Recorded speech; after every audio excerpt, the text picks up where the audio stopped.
नमस्कार। अष्टावक्र गीता संजय की नज़र से फिर इस कड़ी में आपका हृदय से स्वागत है। आइए आज अध्याय संख्या 5 और 6 को जाने, समझे, श्रवण करें। देखिए ना, जीवन में सबसे बेहतरीन गुण कौन सा है?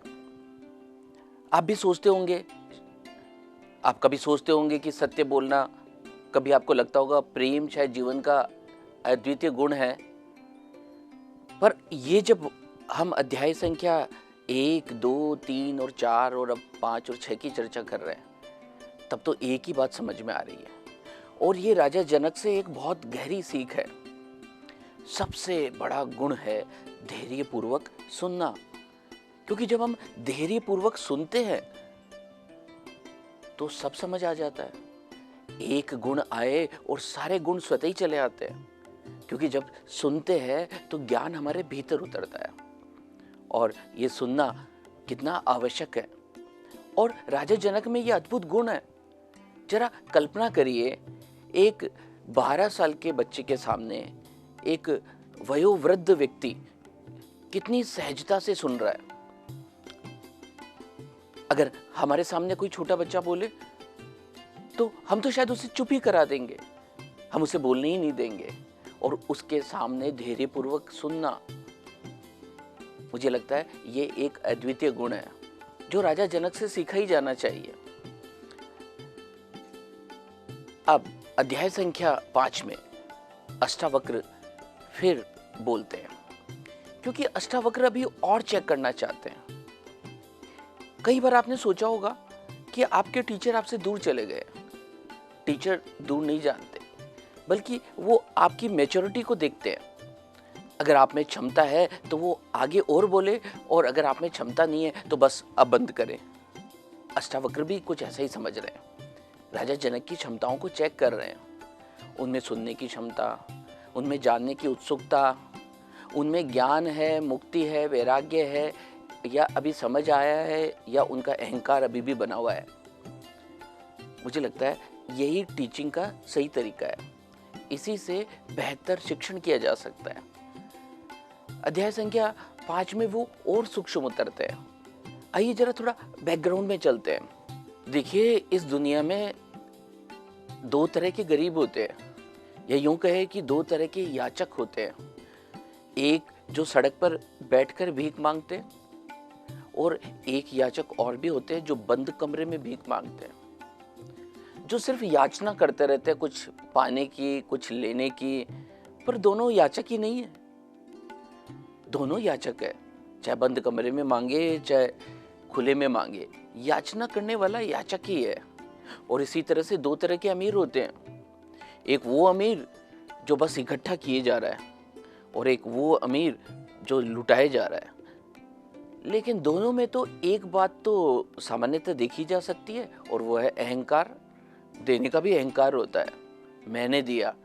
और देखिए ना, जैन मंदिरों में लोग देते हैं और शिलाओं पे लिखवाते हैं। और हम भी जब भी किसी को कुछ देना चाहते हैं तो हम भी चाहते हैं कि अखबारों में हमारा नाम आए, टीवी में हमारा नाम बोला जाए। इसका भी तो अपना अहंकार है। बोलना और अपने अहंकार को बढ़ाना, समझना कितना कितना हम लोग करते हैं। आइए जरा हम और गहराई से आगे बढ़े। वास्तव में अष्टावक्र यह देखना चाह रहे हैं कि कहीं राजा जनक में त्याग का अभिमान तो नहीं है, कि मैं ब्रह्मचारी हूँ, मैं त्यागी हूँ, मैं राजपाट में रुचि नहीं लेता, मुझे ऐश्वर्य नहीं चाहिए। इसका भी तो त्याग, इसका भी तो अहंकार है। तो कहीं राजा जनक में यह अहंकार तो नहीं बचा हुआ है। देखिए ना, 2 बातें होती है। एक होता है ज्ञान। ज्ञान का मतलब है ये भी जानो, ये भी जानो, तुम ये भी जानो, वैराग्य भी जानो, तुम ज्ञान भी जानो, तुम मुक्ति भी जानो। यह है जानना, यानी ज्ञान। और एक और दूसरी चीज होती है, इसे बोलते हैं त्याग। तुम ये भी छोड़ो, तुम ये भी छोड़ो, और तुम ये भी छोड़ो। दोनों ही अध्यात्म के रास्ते में अवरोध है, क्योंकि कुछ भी त्यागना नहीं है और कुछ भी जानना नहीं है। तो फिर क्या करना है? बस मुक्ति को अनुभूत करना है, सिर्फ मुक्ति का अनुभव करना है, सिर्फ देखना है उस सच्चाई को जो आप है। कुछ लोग कहते हैं कि हमें मुक्ति चाहिए, कुछ कहते हैं हमें मोक्ष चाहिए, लेकिन अभी चाहिए अगर कुछ बाकी है ना तो ये भी अवरोध है, क्योंकि मुक्त तो आप स्वयं है ही। अब अगर आप उसे पाना चाहेंगे तो भी बंध जाएंगे, और बंधते ही आपको अहंकार भी बांध ही लेगा। बस इसी बात की अनुभूति राजा जनक को कितनी हो रही है, इसी का पता लगाने की अष्टावक्र कोशिश करते हैं। देखिए ना, जो भोगी है ना उसको तो पता है कि वो अहंकारी है, पर जो त्यागी है उसको तो ये पता भी नहीं कि वो भी अहंकारी है। त्याग भी जबरदस्त अहंकार लेकर आता है। और देखिए ना, ये जो ब्रह्मचारी है, ये जो सन्यासी हैं, ये जो घर छोड़कर भागे हुए लोग हैं, इनका भी अपना अहंकार है। इनका भी छोटी छोटी चीजों को पाने का बड़ा भयंकर अहंकार है। क्या फर्क पड़ा, आप घर में अहंकारी थे या बाहर जाकर आप अहंकारी हो गए, इससे भला फर्क क्या पड़ा। आगे अष्टावक्र कहते हैं, राजन तुम शून्यता को जानो, तुम्हारे भीतर रहो और विश्राम करो, क्योंकि जब भी तुम कुछ पाना चाहते हो तब तुम्हारे अंदर तरंगे पैदा होती है। तुम अपने अंदर विश्राम करो, शून्यता में आओ, शून्य भाव में आओ। राजन तुम्हारा स्वभाव ही मोक्ष है, ना तुम्हें कुछ खोजना है और ना तुम्हें कुछ खोजने जाना है। तुम्हारा स्वभाव ही मुक्त है, तुम्हारा स्वभाव ही मोक्ष है। मोक्ष पाना नहीं होता, मोक्ष तो तुम्हारा सहज स्वभाव है। कुछ इस तरह की बातें कह के इस अध्याय, जिसका नाम है अध्याय संख्या 5, इसमें कुल 4 बातें हैं। इसमें कुल 4 श्लोक है जिनकी चर्चा की गई है। देखिए, अध्यात्म की दुनिया में 2 शक्तिशाली शब्द है, एक है विश्वास और एक है श्रद्धा। आमतौर पर हम ये सभी जानते हैं कि श्रद्धा एक भारी शब्द है, एक बड़ी बात है, पर जरा आज अंतर देखते हैं, श्रद्धा और विश्वास में क्या अंतर है। देखिए, विश्वास जो है, किसी ने आपको बात कही, ये उसका ज्ञान था जिसे आपने सीधा मान लिया है, आपको उस पर विश्वास हो गया है, पर आपने अभी उसे जाना नहीं है, उसका अनुभव नहीं किया है। ये विश्वास है। और इसीलिए एक और शब्द बना है जिसका नाम है विश्वासघात, क्योंकि विश्वास तो कच्चा रहा होगा ना, क्योंकि वो आपकी समझ नहीं थी, वो किसी दूसरे की समझ थी जिसे आपने अपना समझ बना लिया है। ये भी हल्का है, ये भी पका नहीं है, ये अभी कच्चा है, इसका नाम विश्वास है। पर यात्रा और अधिक बढ़ती है, और विश्वास जो किसी दूसरे का अनुभव है वो आज मेरा भी अनुभव बन गया है, और वो विश्वास जो था वो अब पक्का हो गया है। यही श्रद्धा है। श्रद्धा का मतलब है अपने अंदर जाना और उस ज्ञान को अपने अंदर अनुभव कर लेना। अष्टावक्र यही देखना चाहते हैं कि ये जो विश्वास है ये अभी श्रद्धा में बदला या नहीं बदला, ये और सूक्ष्म हुआ या नहीं हुआ। वो ये देखना चाहते हैं कि राजा जनक उन्हें रोकते हैं कि नहीं रोकते, उनकी चुनौती को, उनकी आलोचना को स्वीकार कर पाते हैं नहीं कर पाते हैं। और इसीलिए वो 2 बातें रखते हैं कि 2 को एक करना है, और ये देखना चाहते हैं कि उन्हें बात समझ में आई कि नहीं आई। श्लोक संख्या 1 में वो कहते हैं कि तुम्हारा संयोग होना है, तुम शुद्ध हो और तुम्हें एक होना है ब्रह्म से। एक तो तब होना जब कोई चीज 2 हो। और ये बात वो देखते हैं कि राजा जनक कितनी सहजता से सुन रहे हैं। अष्टावक्र कहते हैं कि समुद्र से बुलबुले उठते हैं, तुम्हारे भीतर से ही, तुम्हारी इच्छाओं के कारण ये संसार बनता है। इसलिए तुम्हें इन दोनों को एक ही समझना है, एक ही जानना है। तुम्हें एक रूपता लानी है संसार का तुम्हारे साथ में। तुम ही आत्मा हो और ये तुम्हारे से निकला ही संसार है। ये अलग अलग नहीं है, इन्हें एक बनाओ, ऐसा अष्टावक्र कहते हैं। श्लोक संख्या 3 में अष्टावक्र कहते हैं कि ये दुनिया, ये संसार, ये विश्व, ये पदार्थ, ये सब इल्यूशन है, ये सब कल्पना है। और वास्तव में विज्ञान की भाषा में भी देखें तो विज्ञान भी ऐसा ही कहती है कि सब कुछ ऊर्जा है और हर पदार्थ ऊर्जा से ही बना है। पदार्थ नष्ट हो जाता है, वो किसी दूसरे पदार्थ में बदल जाता है। कल्पना, ये संसार कल्पना है। इसे जानकर तुम अवास्तविक के साथ में वास्तविक बन जाइए, अवास्तविक को छोड़ के वास्तविक बन जाइए। कुछ अष्टावक्र इस प्रकार कहते हैं। इसके बाद इसे समझाने के लिए पूर्व अध्याय में भी उदाहरण दिया गया था कि अज्ञान के कारण जो रस्सी है वो सर्प जैसी प्रतीत होती है, पर वो सर्प होती नहीं है। वो सांप नहीं होती, पर सांप जैसी लगती है, और उसका कारण अज्ञान है। अगर इसे तुम समझ जाते हो और तुम्हें ज्ञान हो जाता है तो ये जो कल्पना है, ये कल्पना भी हट जाती है और तुम वास्तविक दुनिया में आ जाते हो। और अंतिम श्लोक में अष्टावक्र कहते हैं, सुख और दुख को समान जानो, आशा और निराशा को समान मानो, मृत्यु और जीवन को समान मानो। श्लोक संख्या 4 में ये समझा रहे हैं। लेकिन जो ना समझ है उसे ही तो ये दो चीजें प्रतीत होती है। अगर ये कहा जा रहा है कि तुम निराशा को छोड़कर आशा में आओ, इसका मतलब तो ये हुआ कि निराशा अलग है और आशा अलग है। तुम मृत्यु को छोड़ के जीवन में आओ, इसका मतलब यह है कि मृत्यु अलग है और जीवन अलग है। तुम दुख को छोड़ के सुख में आओ, इसका मतलब तो ये हुआ कि दुख अलग है और सुख अलग है। क्या ये वास्तव में दोनों अलग है? यही जानना चाह रहे हैं अष्टावक्र। यही जानने के लिए वो आगे देखते हैं कि अब राजा जनक इसका क्या जवाब देते हैं। एक अच्छा टीचर कुछ इसी तरह से पढ़ाता है। वो बार बार ये देखता है कि जो शिक्षार्थी है, जो सीख रहा है, वो उसकी बातों को कितना पचा पा रहा है, कितना समझ पा रहा है। देखिए, वो जो प्रतिक्रिया देता है उससे ये तय किया जाता है कि अब आगे कितना बोलना है। ये शिक्षक की गहराई को समझना चाहता है कि नहीं चाहता है, इसका स्तर क्या है।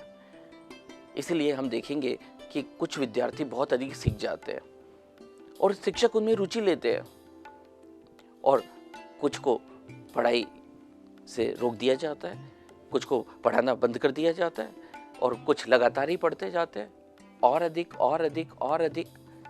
ये काफ़ी हद तक शिक्षार्थी पर भी निर्भर करता है कि वो आखिर शिक्षक से कितना सीखना चाहते हैं, उनकी कितनी रुचि है, उनको कितनी अनुभव होता जा रहा है। यही सब आगे चल रहा है। आइए हम और बात करते हैं अध्याय संख्या 6 की। अब बारी है राजा जनक की। राजा जनक कुछ बोलेंगे। राजा जनक अपनी बातों को, अपनी अनुभूतियों को अष्टावक्र को सुनाएंगे। इस प्रकार अष्टावक्र अध्याय संख्या 6 में ये सुनना चाहते हैं कि राजा जनक क्या प्रतिक्रिया देते हैं। इसलिए अध्याय 6 स्टार्ट होता है, जनक वाचे। जनक कहते हैं। देखिए, इससे पूर्व वाले अध्याय में एक शब्द जो मुख्य था वो है लय, और इस अध्याय का नाम ही लय है, यानी लय होना, यानी जुड़ना। तुम ब्रह्म से जुड़ो। ब्रह्म से तो तब जुड़े ना जब ब्रह्म अलग हो और आप अलग हो। और यही देखना चाह रहे थे अष्टावक्र की राजा जनक। अब इसका क्या उत्तर देते हैं, और जरा जवाब सुनिए राजा जनक का। क्या शानदार जवाब देते हैं वो। राजा जनक कहते हैं कि आप किसे कह रहे हैं कि घट यानी घड़ा, मैं तो स्वयं को आकाश समझा हूं, और आकाश घड़े के भीतर भी और घड़े के बाहर भी है, और घड़े के फूटने से आकाश पे क्या फर्क पड़ता है। मैं तो स्वयं को आकाश के समान देख पा रहा हूं। देखिए ना, कितनी बड़ी बात है। और अष्टावक्र खुश होते हैं, प्रसन्न होते हैं। वो यही जानना चाह रहे थे कि वो हर चीज को दो देख रहे हैं, कुछ जुड़ने की कामना बची है, कुछ मोक्ष पाने की इच्छा बची है, या वो स्वयं को मुक्त ही समझ रहे हैं और मोक्ष ही समझ रहे हैं और साक्षी ही समझ पा रहे हैं या नहीं समझ पा रहे हैं। वो किसी के साथ जुड़ना तो नहीं चाह रहे। और ये जब जवाब मिलता है तो उन्हें संतुष्टि होती है कि वो जो समझाना चाह रहे थे वो राजा जनक समझ रहे हैं। राजा जनक कहते हैं मैं तो कभी अशुद्ध था ही नहीं, और आप कह रहे हैं ये ग्रहण करो या ये त्याग करो या इसमें लय हो जाओ, ये शब्द कुछ मुझे समझ नहीं आ रहे। मैं तो स्वयं को आकाश के रूप में देख रहा हूं। भला फिर क्या ग्रहण करूं और क्या त्याग करूं और किसमें लय हूं? देखिए ना, राजा जनक ने कितने वृहत रूप में अपने आप को देख लिया, कितनी एक रूपता के साथ देख लिया है। और अगले श्लोक के अंदर अध्याय संख्या 6 के दूसरे श्लोक में वो फिर कहते हैं कि आप लहरों की बात करते हो, मैं स्वयं को समुद्र जान गया हूं, फिर कौन सी लहरों का लय करना है? समुद्र से ही लहरें निकली है और समुद्र में ही लहरें समा जाएगी। हमारे भीतर भी इसी तरह से विचार और भावनाएं की लहरें उठती है, लेकिन जब हम इन्हें पहचान जाते हैं और स्वयं को समुद्र जान लेते हैं तो हम इन सब लहरों को अपने में ही लय कर लेते हैं, अपने में ही मिला लेते हैं, क्योंकि हम अपने आप को समुद्र समझ जाते हैं। देखिए ना, राजा जनक की समझ, राजा जनक क्या समझ रहे हैं? कभी कहते हैं आकाश के रूप में देख रहा हूँ, कभी कहते हैं समुद्र के रूप में दे रहा हूँ, और उदाहरण भी देते हैं समुद्र और लहरों का और आकाश और घड़े का। और हर एक ही श्लोक में एक ही बात कर रहे हैं कि मैं तो एक रूप हूं ही। और इससे पूर्व वाले अध्याय में अष्टावक्र कह रहे थे दो को एक बना लो, एक रूप हो जाओ। और अभी इस अध्याय में वो जवाब देते मैं तो स्वयं को यही समझ रहा हूं, किसको किस में लय करूं, किसको किस में मिलाऊं, ये सब कह रहे हैं। राजा जनक कहते हैं कभी कभी सीप में भी चांदी सा दिखाई देता है, पर ये तो कल्पना है, और कल्पना सच कहां? सीप में चांदी का आभास होता है, कल्पनाएं उठती है, पर जिसके पास ज्ञान हो जाता है वो तो इस बात को समझ जाता है, वो तो एक रूप हो जाता है। सभी प्राणी मुझ में है और मैं सभी प्राणी में। राजा जनक श्लोक संख्या 4 में ये बात कह रहे हैं। और इसका वैज्ञानिक व्याख्या यह है कि मैं एनर्जी हूं और एनर्जी सब में ही है। ऐसा कहें कि एक इलेक्ट्रिसिटी का तार है और उससे विभिन्न बल्ब जल रहे हैं, पर इलेक्ट्रिसिटी तो एक ही है। मैं सब में हूं और सब मुझ में है, तो भला मैं किसका त्याग करूं, किसमें लय करूं, क्या जानूं, क्या समझूं और किसके साथ में जुड़ूं? मैं तो एक रूप में ही अपने आप को देख रहा हूं। देखिए ना, ये भी तो समझ है ना, कोई सुख दुख आशा निराशा मृत्यु जीवन सब जब हम इसको एक ही देख लेते तो फिर रोना दुख निराशा हताशा कब होगी? और ये जो अष्टावक्र गीता है ये तो निराशा का ही ग्रंथ है जो आशा देता है। जब हम निराशा को समझ जाते हैं, भय को समझ जाते हैं, तो भयभीत कैसे होंगे? जिसने दुख को जाना है अलग, वही तो दुखी होगा। जिसने दुख और सुख को एक ही मान लिया है, जिसने आशा और निराशा को एक ही मान लिया है, फिर उसे भला दुख कैसे होगा? क्योंकि उसे तो पता है कि आशा और निराशा कोई अलग अलग चीज नहीं है। अभी निराशा हुई, थोड़ी समय बाद आशा आएगी, अभी सुख हुआ, थोड़ी समय में दुख आएगा, अभी मृत्यु हुई है, फिर नया जीवन आएगा। और जिसको ये पता चल जाता है उसके जीवन से भय विसर्जित हो जाता है। पूरे ग्रंथ का मर्म यही है, भय। ये भय से निर्भयता की यात्रा है, यह ज्ञान से ज्ञान की यात्रा है, ये मोह से निर्मोहता की माया है। और जब हमारे को ये समझ आ जाता है तो हमारे को मन शांत हो जाता है। मन में जो उमड़ घुमड़ के जो लहरें उठती है वो लहरें शांत हो जाती है। हम शून्यता के भाव में चले जाते हैं। हमें यहीं इसी वक्त मोक्ष का अनुभव होता है, क्योंकि हमारा मोह क्षय हो जाता है, क्योंकि हमारा अहंकार विसर्जित हो जाता है। आशा आपको अध्याय संख्या 5 और 6 समझ आया होगा। ये दोनों अध्याय बहुत ही विशिष्ट है और इनमें अष्टावक्र की परीक्षा भी है, तो राजा जनक की सहजता से अनुभूति भी है और इसी कारण उनका अष्टावक्र के प्रति श्रद्धा भाव भी बढ़ रहा है। हम फिर चर्चा करेंगे अध्याय संख्या 7 और 8 की। फिर वार्ता होगी, फिर जवाब होंगे और ये वार्तालाप हमारे लिए भी प्रेरणादायक होंगे। आज अष्टावक्र गीता हमारे लिए बहुत ही महत्वपूर्ण है। आप पूछेंगे क्यों? क्योंकि आजकल हम सभी लोग ज्ञानी हो गए हैं, क्योंकि आजकल हम सब लोगों के पास बहुत सारी सूचनाएं उपलब्ध है और हम ज्ञान के परम अवस्था में हैं। हमारे पास बहुत सारा विज्ञान है और इस कारण जब हमारे पास ज्ञान होता है तब अष्टावक्र की जरूरत होती है। जब हम कर्म कर रहे होते हैं, जब हम युद्ध कर रहे होते हैं, जब हम बाहर भाग रहे होते हैं, तब हमें भगवत गीता की जरूरत होती है। ये ज्ञान की पुस्तक है, इसलिए दोनों ज्ञान की ही बातें कर रहे हैं। यहाँ कर्म नहीं बल्कि एकर्ता होने की बात है। हम फिर अगले एपिसोड में मिलेंगे आपके साथ में। आप बने रहिएगा। ये ज्ञान की मैराथन है, ये ज्ञान की अद्भुत बातें हैं। आशा है आप इसे समझ रहे होंगे। पुनः मिलेंगे, तब तक के लिए हृदय से आप सब लोगों को धन्यवाद, प्रणाम, शुक्रिया।